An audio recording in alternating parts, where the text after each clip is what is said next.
આજનો પ્રેરણા સંદેશ ભાગ 102।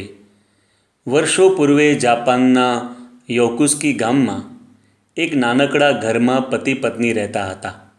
પતિનું નામ હતું કિકિસુમ અને પત્નીનું નામ હતું લિલિસી। તે બંને બહુ જ ભોળા સ્વભાવના હતા। એકવાર કિકિસુમને ઘરની બહાર રસ્તામાંથી એક અરીસો મળ્યો, પરંતુ પ્રથમ જ વખત પોતાનું મુખ અરીસામાં જોઈને એને એમ લાગ્યું કે આ તો મારા સ્વર્ગવાસી બાપુજીનો ફોટો છે। તેથી તે રોજ ઘરની બહાર નીકળતા પહેલાં તે અરીસામાં જોઈ બાપુજીનું સ્મરણ કરે અને પછી એ અરીસો સંતાડીને મૂકી દે। એકવાર તેમના પત્ની લિલિસીએ આ જોઈ લીધું અને પતિ બહાર ગયા એટલે તેણે એ અરીસો હાથમાં લીધો। તેણે પણ પ્રથમ વખત પોતાનો ચહેરો જોયો તો તેને લાગ્યું કે આ તો કોઈ બીજી મહિલાનો ફોટો છે। તેને શંકા જાગી કે મારા પતિને આ મહિલા સાથે પ્રેમ લાગે છે, તેથી તેઓ રોજ તેનું મોઢું જોઈને જ ઘરની બહાર જાય છે। જ્યારે પતિ ઘરે આવ્યા ત્યારે પત્નીએ ઝઘડો શરૂ કર્યો કે તમને મારા કરતાં બીજી કોઈ સ્ત્રી સાથે પ્રેમ છે, રોજ તેનો ફોટો જોઈને જ બહાર નીકળો છો। પતિએ કહ્યું કે ના રે ના, એ તો મારા બાપુજીનો ફોટો છે।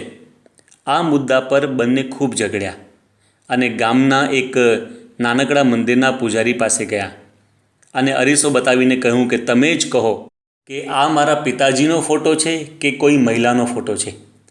પેલા પૂજારીએ પણ પ્રથમ જ વખત અરીસો હાથમાં પકડ્યો અને જોરથી બોલ્યા, આ તારા પિતાનો ફોટો પણ નથી ને કોઈ સ્ત્રીનો ફોટો પણ નથી, આ તો કોઈ મંદિરના પૂજારીનો ફોટો લાગે છે। હવે તો ત્રણેય ઝઘડ્યા। એ વખતે એક સમજુ માણસ ત્યાંથી પસાર થયા અને કહ્યું કે પ્લીઝ તમે ઝઘડો ન કરો, આ કોઈનોય ફોટો નથી, but this is a mirror. આ તો એક અરીસો છે, જે જુએ તેને તેનું પ્રતિબિંબ દેખાય। આ સાંભળી બધાની શંકાનું સમાધાન થઈ ગયું અને ઝઘડવાનું બંધ થઈ ગયું। આપણા જીવનમાં પણ આવું જ બનતું હોય છે। નાની નાની બાબતોમાં શંકા કુશંકાઓ કરવી એ માણસનો સ્વભાવ છે, પરંતુ તેને લીધે ઘણીવાર આપણા સંબંધોમાં તિરાડ પણ પડી જતી હોય છે। કારણ કે એવું કહેવાય છે કે suspicious mind creates everything out of nothing.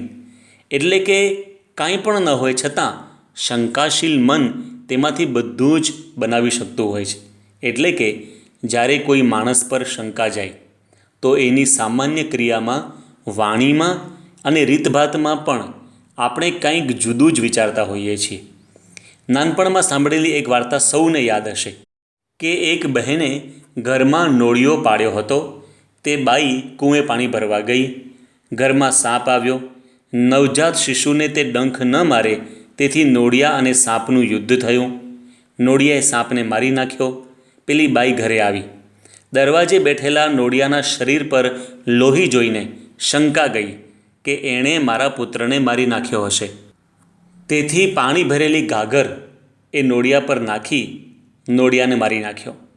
પણ પેલી બાઈ જ્યારે ઘરમાં ગઈ ત્યારે બાળક તો જીવતું હતું, પણ ઘોડિયા આગળ સાપ મરેલો પડ્યો હતો।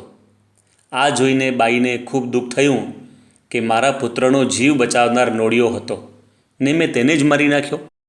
શંકાશીલ માણસ ગમે તેવા ખોટા નેગેટિવ વિચારો કરીને ક્યારેક અયોગ્ય કાર્ય પણ કરી બેસતો હોય છે। તેથી એમ કહેવાય છે કે doubt is death and faith is life. શંકા એ મૃત્યુ છે ને વિશ્વાસ એ જીવન છે। એક સત્ય પ્રસંગ છે કે અમેરિકાના કનેક્ટિકટ રાજ્યના ન્યૂ હેવન શહેરમાં એક અમેરિકન માણસ રહેતો હતો। તેને આખા શરીરે કેન્સરની ગાંઠો થઈ હતી। કેન્સર સ્પેશિયાલિસ્ટ ડૉક્ટરે તેને કહ્યું કે માત્ર 3 મહિના જ તું જીવીશ। આ માણસે બીજા દિવસે ન્યૂઝપેપરમાં વાંચ્યું કે કેન્સરની એક દવા શોધાઈ છે। તેથી તે દવા લઈને ડૉક્ટર પાસે ગયો અને કહ્યું કે મને ઇન્જેક્શન દ્વારા આ દવા આપો।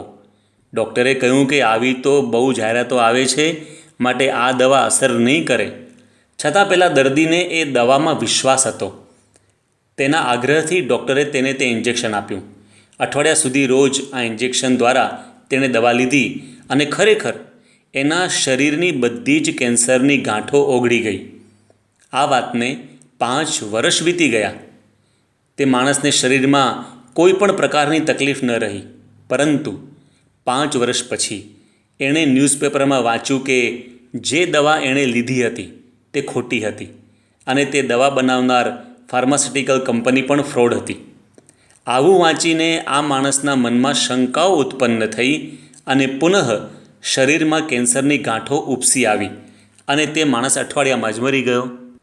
ડૉક્ટર બર્ની સિગલે આ પ્રસંગ લવ, પીસ એન્ડ હીલિંગ નામના પુસ્તકમાં લખ્યો છે. વિશ્વાસ મનની શક્તિ વધારે છે અને શંકા મનોબળ તોડી નાખે છે. તેથી જ સંસ્કૃતના એક શ્લોકમાં લખ્યું છે કે દેવે તીર્થે દ્વિજે મંત્રે સંબંધે ભેષજે ગુરૌ યાદૃશી ભાવના યસ્ય સિદ્ધિર્ભવતી તાદૃશી. અર્થાત ભગવાનમાં, તીર્થમાં, વિધિ વિધાનો કે કર્મકાંડમાં, મંત્રમાં, સંબંધોમાં, દવામાં અને ગુરુમાં જેવી જેની ભાવના એટલે કે વિશ્વાસ તેવી તેને સિદ્ધિ થાય છે. શંકાશીલ સ્વભાવવાળો માણસ સંબંધોમાં, ઔષધિમાં, મંત્રમાં એટલે કે ભક્તિમાં, વિધિ વિધાન એટલે કે કર્મકાંડ કે રિચ્યુઅલ્સમાં, તીર્થમાં, ભગવાનમાં અને ગુરુમાં પણ શંકા રાખતો હોય છે. તેથી તેને યથાર્થ ફળની પ્રાપ્તિ થતી નથી. માટે જ શ્રી કૃષ્ણ પરમાત્મા ગીતાના 4 અધ્યાયના 40મા શ્લોકમાં લખે છે કે સંશયાત્મા વિનશ્યતિ. ભગવાન, ગુરુ કે શાસ્ત્રોના વચનમાં શંકા રાખનારનો નાશ થાય છે. તેને માટે આલોક નથી, પરલોક નથી ને સુખ પણ નથી. તો માણસનો આવો શંકાશીલ સ્વભાવ ક્યારે ટળે? તો તુલસીદાસજી લખે છે કે તબહી હોઈ સબ સંશય ભંગા જબ બહુ કાલ કરહી સત્સંગા. સત્સંગ કરવાથી અર્થાત સાચા સત્પુરુષોની સંગતિ કરવાથી સંશય ટળે છે. જેમ પરીક્ષિતની શંકા સુખદેવજી જેવા સંતના સંગે ટળી અને મોક્ષની પ્રાપ્તિ થઈ. તેથી જ પ્રમુખ સ્વામી મહારાજ કહેતા કે નો સંશય નો શંકા તો અક્ષરધામ પક્કા. આ જ સંદેશ સાથે તેમજ આપના અને આપના સંબંધીઓના સ્વાસ્થ્ય સારા રહે એ જ પ્રાર્થના સહ જય સ્વામિનારાયણ.